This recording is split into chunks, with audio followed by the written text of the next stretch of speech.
Hey there and welcome back to the central tower build. So I've got this far, but before I can start installing the floors and the walls for the upper part of the building, I need to paint this. And it's basically because reaching in to paint is a royal nightmare, and so if I paint the interior now, it means that it will be done in a way where it actually looks decent rather than cack. Also, getting to the stairwells takes forever. So first of all, what I have to do is I need to mask off all of the edges where I'm going to be gluing. So I'm going to sit down, mask all these bits off, just using masking tape, and then I will show you in just a second what it looks like all covered in tatters of masking. So catch you in a moo. There we have it then, all masked up. As you can see, I've been masking all of the edges that I need to be able to glue. So this will actually be the leading edge for this bit. I've just done the bottom edges on these gaps because the rest down will be where the glue is. Not so fussed about the upside, also less likely to hit the upside when I'm spraying. Just coming down then, I mean the most important bit is I've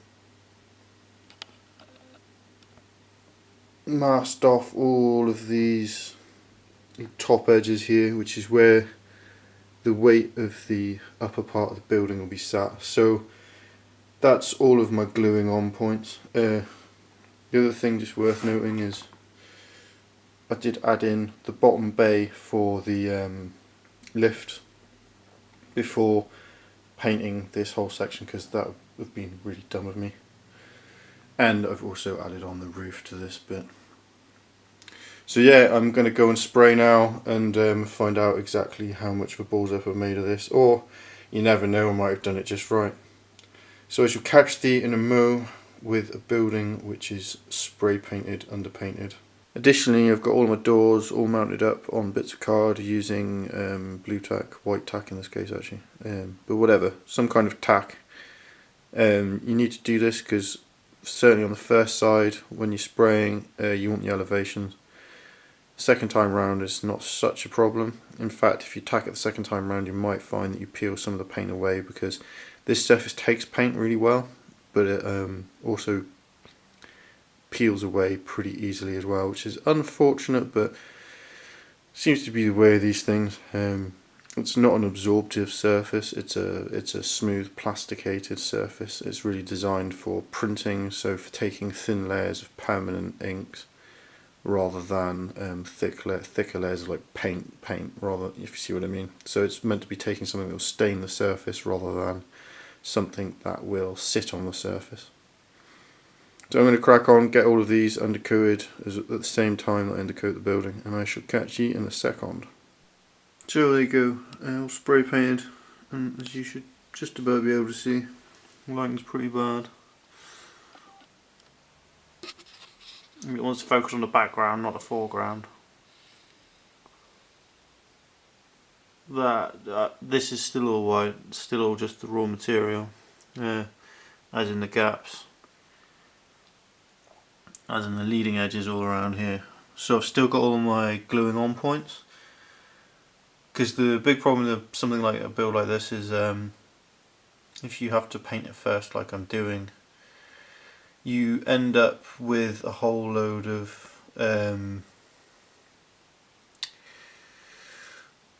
paint over the gluing on points, and the gluing on points are what are going to give this structural integrity. Without the structural integrity, it's going to be wibbly wobbly, and especially with this kind of reaching in factor, the last thing you want, because you just end up knocking the whole building over, smashing miniatures, which is the last thing you want to be doing really.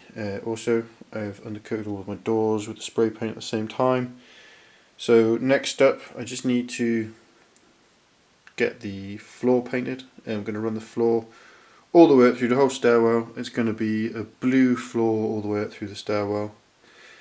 I will probably carry this out onto the roof, and then we'll have the two wooden floors as the in-betweeny floors. Not going to bother with painting the walls because I'm quite happy with them being white. It's going to be quite dark in there at some point. I think I'm going to have to get some like LED standard lamps, or if I've got the if I put some kind of storage units in there for mission reasons. Because there's the missions where you have the armory blobs inside of the objective room, which is what this room will actually be. So it's coming together now, and I will get all of these floors painted, and I'll start on the doors as well. But I'll get the floors done, and the stairwell painted, and I will be back with you in a second. First up, then we have the doors. I've just given all of these a very thin coat of silver. Next up, going to give them a black ink wash, and then I'll start putting details in, like painting the numbers, letters in colour, probably white. Then I'll also do some of the panels in like either orange or yellow, or a mixture of the two. The doors for downstairs, I think I'm literally going to just give them a black ink wash, create some definition. That's about it. I might paint on. I might give them some colour variation. We'll see though. And then you can see not quite dry as a couple of damp patches, but almost dry as the light blue in on all the floors.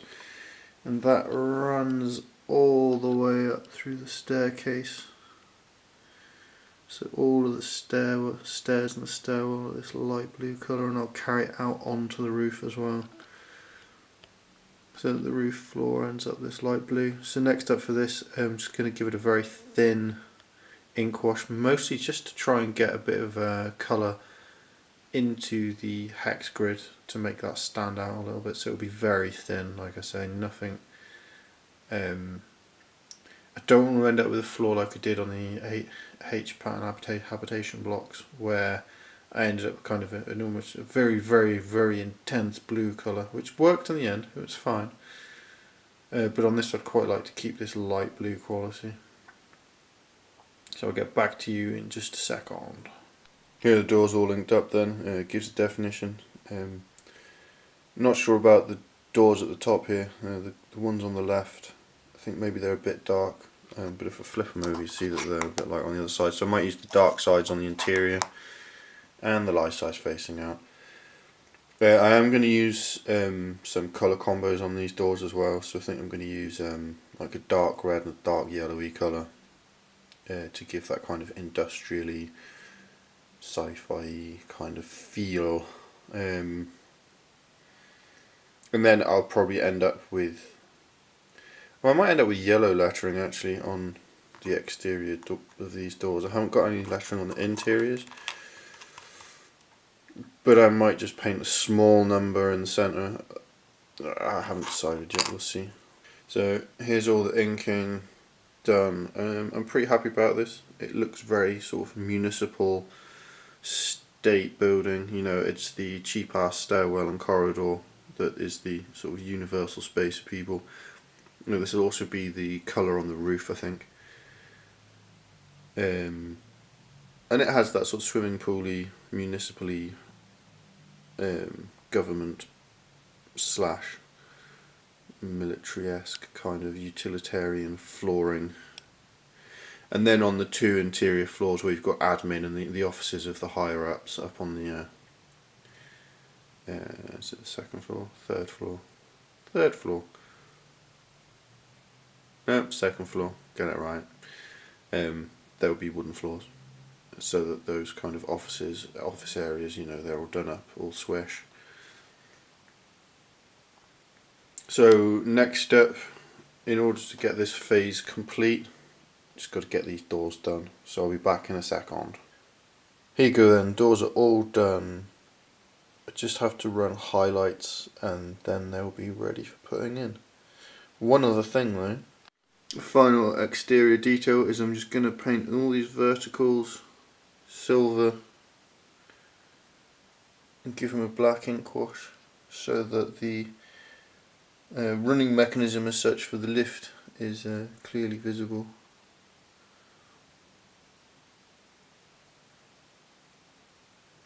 So I'll get that done and I'll be back in a minute. So here's doors all done, highlighted, finished, ready to go.